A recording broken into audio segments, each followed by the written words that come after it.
Alright, now we're finally moving to the logic modules, and there are 2 logic modules in Nest, each with 10 functions, and 2 not modules.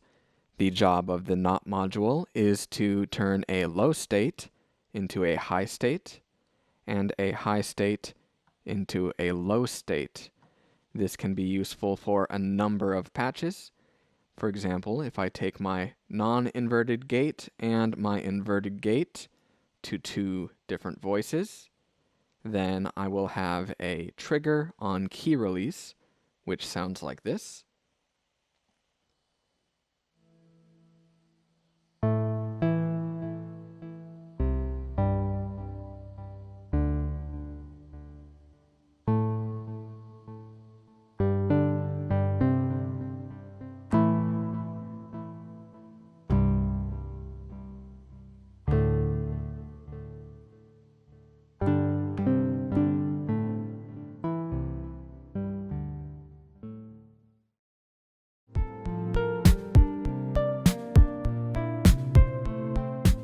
Moving on to the logic gates themselves, there are 10 functions, and they accept an A and a B input, which can be a binary value, and then depending on the rule selected, a new binary or high or low state will be output. So in the case of the OR gate, the output will be high if one or both inputs are high. So if one or both inputs are high, the output is high. NOR is the logical inverse of OR. The output will be low if one or both inputs are high. Both inputs are currently high, so the output is low. One input is high, so the output is currently low. Next up, exclusive OR. The output will be high if one input is low and the other is high. What this does is it allows only one input to pass at a time, like 2 people trying to walk through the same door. Now, if one is high, it can pass through. If the other is high, it can pass through. If both are high, nothing passes through. Exclusive OR, again, is the logical inverse. We'll just skip over that and move on to AND. Now, the output will be high if both inputs are high. Both are currently high, so we have an output. If one is low, then there's no output. But with both high, then we get a gate, a trigger. This can be really fun. Let me whip up a quick patch using the gate output of my MIDI keyboard and a trigger source. Now, when I press a key on my keyboard, then this trigger will be let through.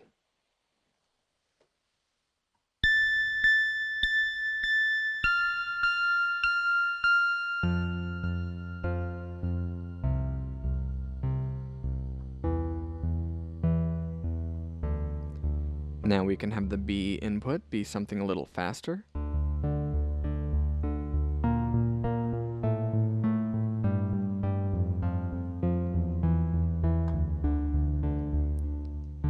And we can use our trick of using the NOT module to invert that output of the AND gate to a second voice,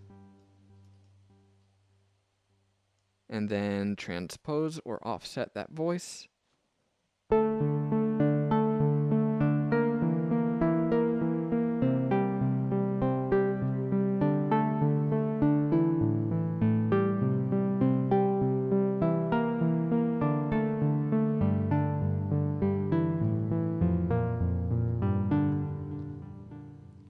Alright, and clearing that out, NAND, of course, the output will be low if both inputs are high. It's the logical inverse.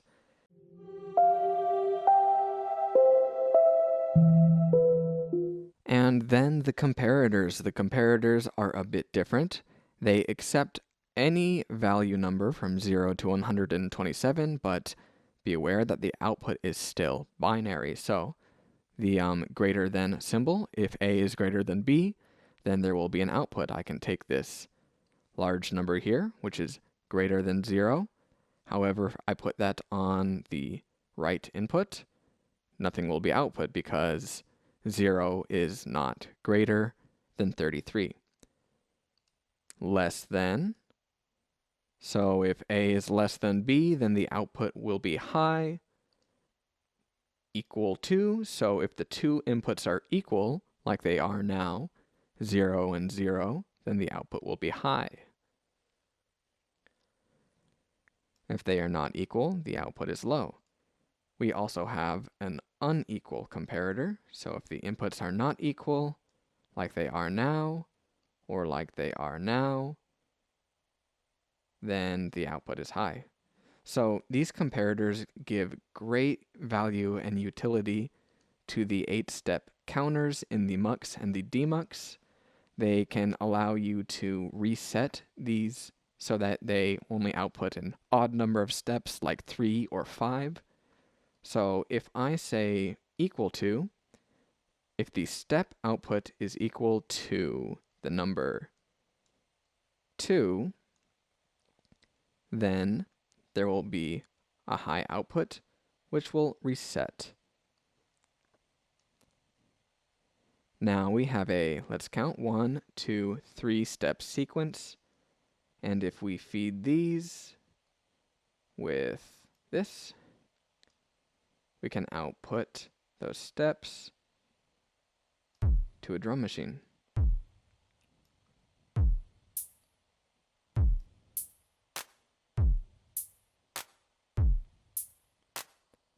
We can make this a 4-step sequence by increasing the number that is going into our comparator.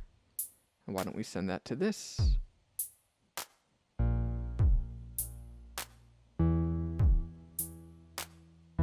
Why don't we trigger a sample and hold at the same rate and limit its output value to about an octave?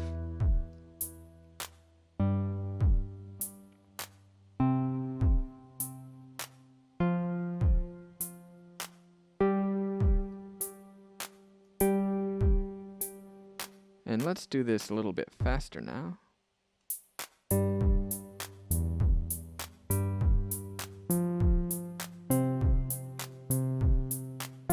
And we can invert this, mold it out to another voice.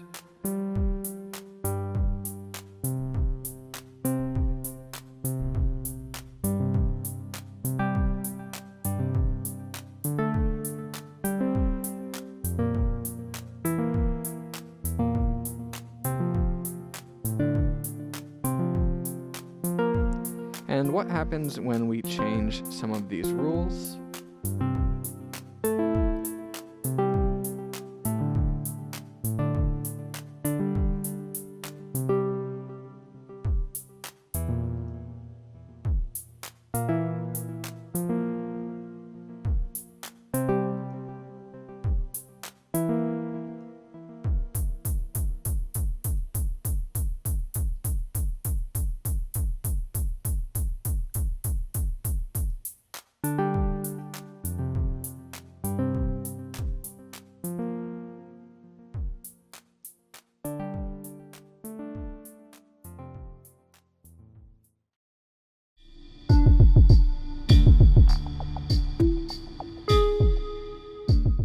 Okay, now is the if-else module. The if-else module is like a comparator or a logic gate on steroids.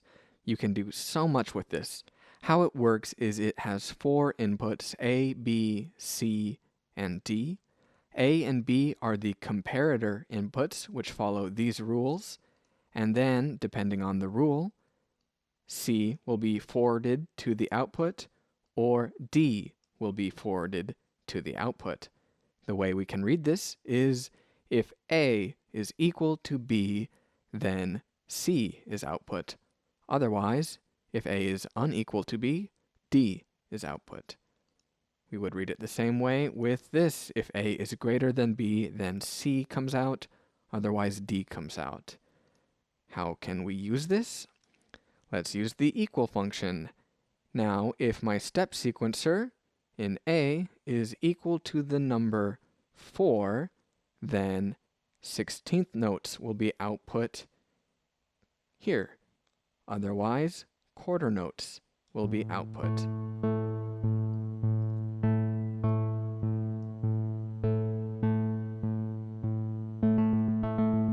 You see the 4 here? When the step sequencer number 4 is equal to the 4 in B, then we get 16th notes. Now if we say the step sequencer is greater than B, a stream of 16th notes.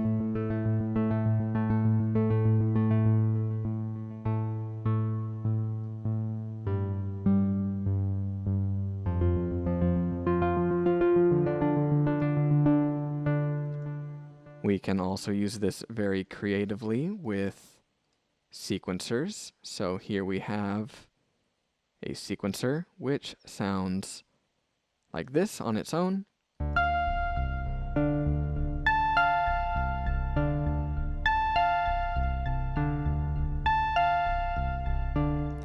Okay, and then we have this little converter melody, which on its own, with a little bit of an offset, sounds like this.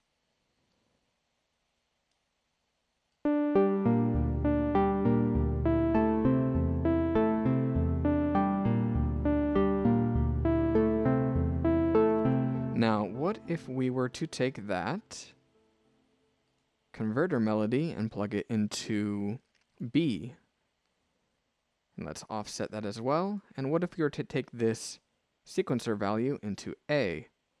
And now, if A is greater than this DAC melody, then the sequencer will be output. Otherwise, the offsetted DAC melody will be output. So this is going to be kind of a remix of both the melody and the sequence at the same time.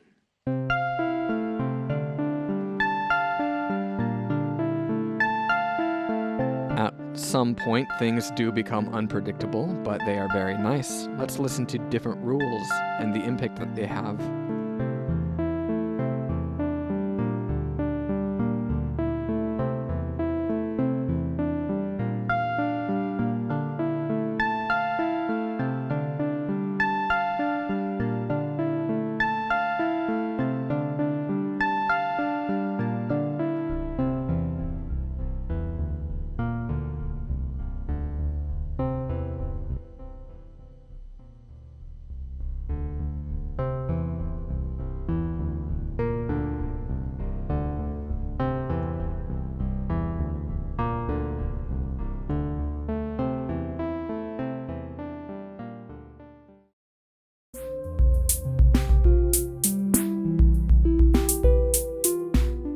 Last but not least are the gate to trigger converters and the flip-flops. These are dual-purpose modules with 2 functions in one. Looking first at the gate to trigger module, as we know, only one high state can be occurring at a time. So right now you can see when this LED flashes on, this single long gate swallows up all of the shorter ones. If we did not want that to occur, then we would feed the long gate into a gate to trigger to shorten it to a little blip. It's not so obvious what is happening there, but if we were to convert these, then the little random bursts would bleed through, making these little flams. Without converting that to a trigger,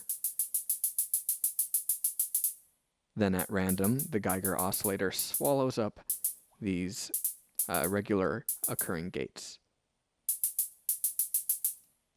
The flip-flop takes a input which will turn the flop high, and the next time it receives a gate or a trigger, it will turn the flop low. This is basically a clock divider. If we were to listen to this, and we were to feed that to a flip-flop, then we have divided it. If we feed the output of that to another flip-flop, we have further divided it.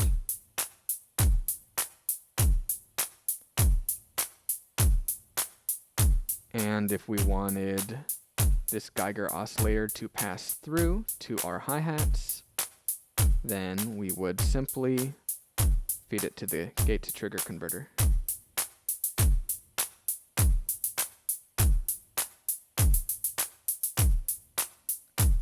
So that's all there is to these modules. They're small but incredibly useful utilities.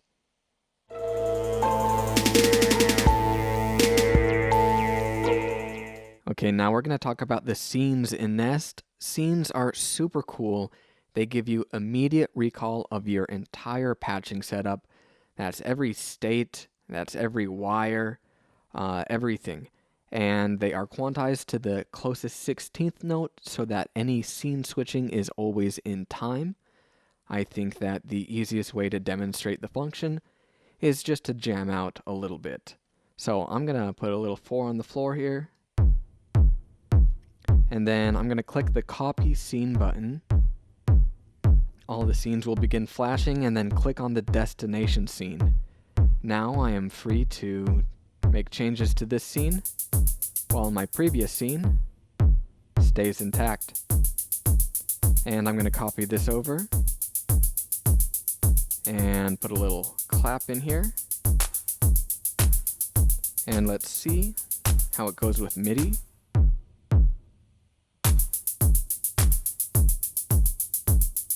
Okay, I'm going to copy this too. And now I am going to mess with these hi-hats.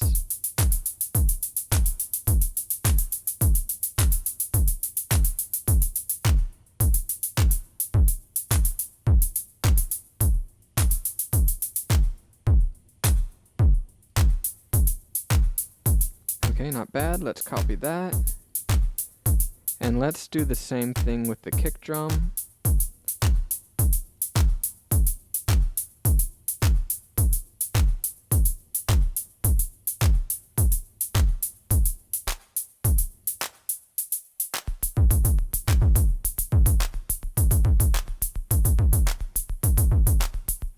Is that too fast, I wonder? Let's try here.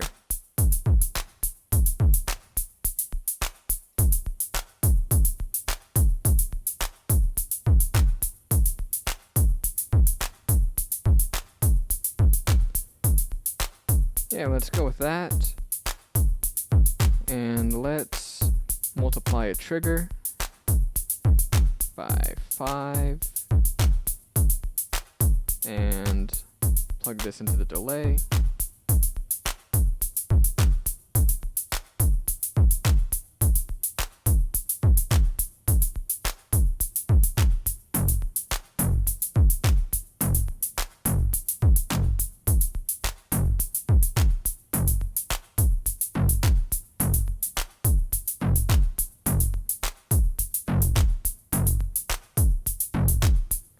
Okay, not bad. We'll copy this. And let's just go through them all one by one.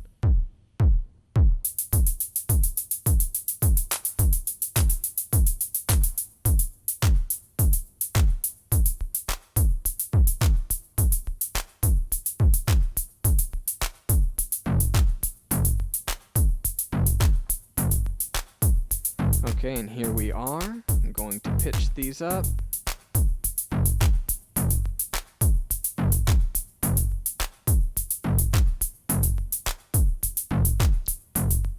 And then, how does this sound? Or what if I invert that?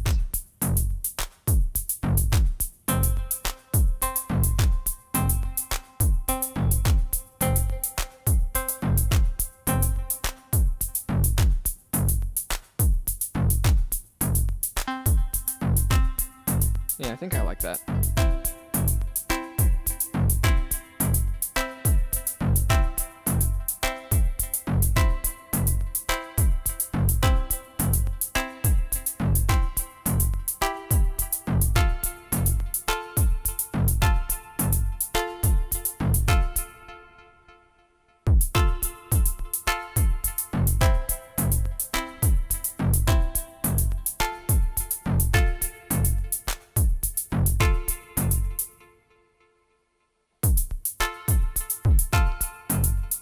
And we'll copy this one more time over. And further mess with the pitch.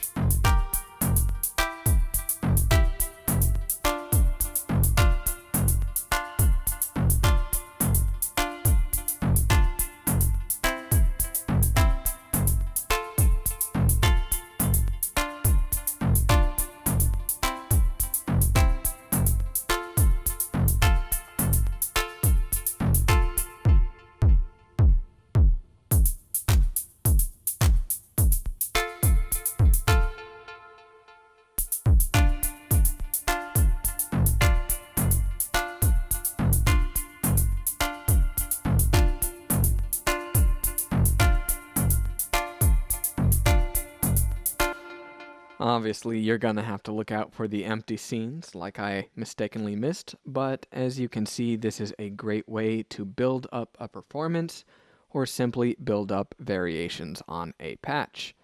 Let's go to the sound page and take a look at the scenes here. Now, I'll go into an empty scene. As you can see, the voice activators are included in these scenes. So if you change from one scene to the other, the state of these buttons is recalled, and the same with the scene selectors. One thing that is not saved are states of the instruments. So if I put the filter all the way up here, and then in scene 12, this stays. It doesn't change. So if you are thinking that you can tweak some instruments differently in the scenes, beware, because you may ruin your instrument. This happened to me from experience. Alright, so that's all there is to the scenes. Simple, but very, very powerful.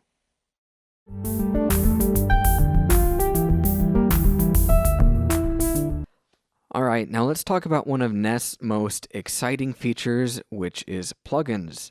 So, Nest can host up to 4 plugins. They are VST2s, and we access that by clicking the plugin mode and clicking where it says empty. That will bring up our list, and when you open Nest for the first time, then you are going to have to rescan all or update your plugins and select the VST2 path for you. And as I describe some of these features, let's just jam out a little bit on this. So I've got Spitfire Labs loaded, which is a free plugin, Tal Sampler, and 606 Concept, which is another free drum machine. And if I wanted to load one, you know what's kind of fun? You can actually host Nest inside of Nest itself. So let me bring the volume down before I do that.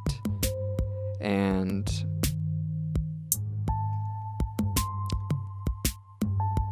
here we go. We can actually access the whole preset folder as well. So I can go down here and to my folder, which will be included, and open up this generative beat.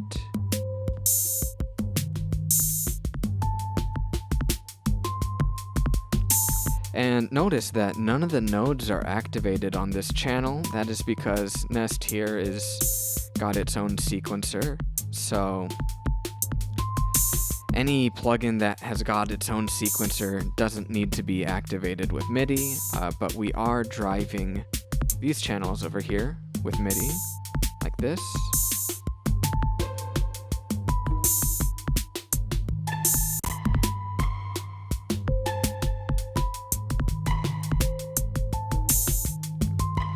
And so what can we do when we've got plugin mode open? Well, we can actually go over to the modulation section, press the L, which stands for learn, and then we can learn up to 4 parameters just by wiggling their controls.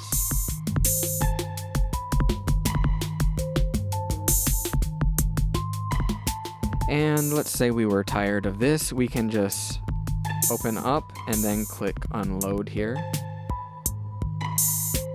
which will boot out the plugin, making it, I don't know, maybe lighter on your project. So while we're in here, we can mute and unmute channels.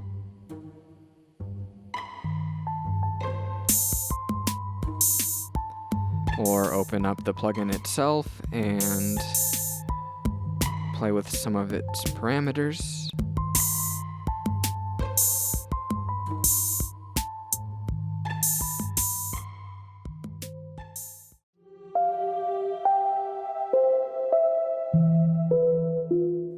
We're going to wrap up this tutorial with a talk on MIDI Learn and parameter automation.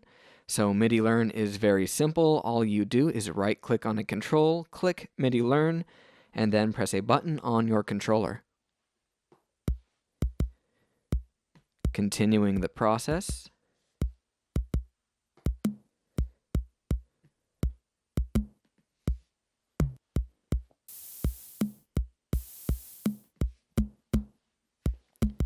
And then once you've got a mapping that you're satisfied with, you can go to Settings and then save that mapping to whatever location.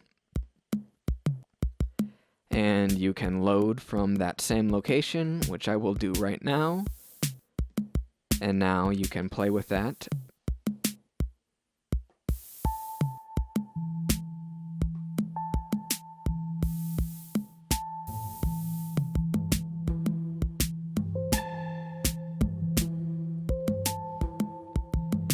And then if you wanted to clear a mapping, you would just right-click on it and we'll see the current CC, which you can clear out. Okay, let's talk about the automation now. So we can go into the UI and slide it over, click Learn, and then wiggle a control. In this case, it is reverb, which I have got assigned to A right now. So if I go into the wire page, find some numbers to plug into A.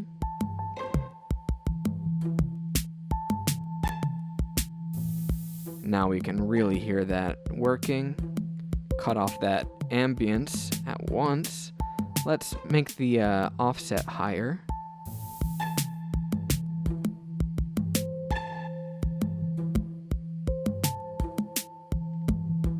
Okay, and we can see that working. I'm going to clear that though, because I just do not like that. Okay, and we can do the same thing with the internal sound. So I've got filter cutoff on C, and C does have some data going into it. So we can see that filter cutoff moving.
If you've made it this far to the end of the video, thank you so much for watching.